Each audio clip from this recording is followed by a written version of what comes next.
ভবিষ্যৎ কোনো কাজের জন্য কি বলতে হবে? ইনশাআল্লাহ বলতে হবে। আবার কাউকে কোনো উৎসাহ দেওয়ার জন্য, কাউকে আগ্রহ উদ্দীপনা বাড়ানোর জন্য কি বলতে হবে? বলতে হবে।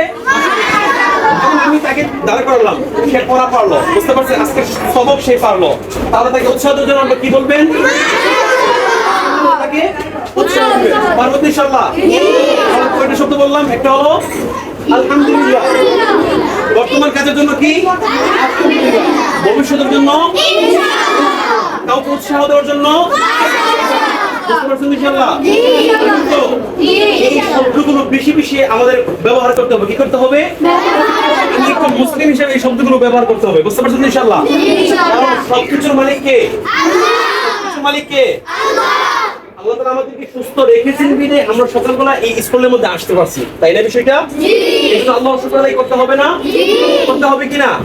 আমরা যদি বলি যে আলহামদুলিল্লাহ ভালো আছি, তার মানে হলো আলহামদুলিল্লাহ সমস্ত প্রশংসা আল্লাহ তাআলার জন্য, তিনি আমাকে কি রেখেছেন? ভালো রেখেছেন। আমরা যখন কোনো ভবিষ্যৎ কাজের জন্য ইনশাআল্লাহ বলবো, তার মানে হলো ইনশাআল্লাহ আল্লাহ যদি চাই, আল্লাহ যদি আমার পক্ষে সহায়ক হন, ইনশাআল্লাহ আমি আমার কাজকে সম্পূর্ণ করতে পারবো। বুঝতে পারছেন বিষয়টা? আচ্ছা, উৎসাহ দেওয়ার জন্য যখন আমরা মাশাআল্লাহ বলবো, তার মানে হলো মাশাআল্লাহ খুব চমৎকার, খুবই আশ্চর্য। বুঝতে পারছেন সেটা?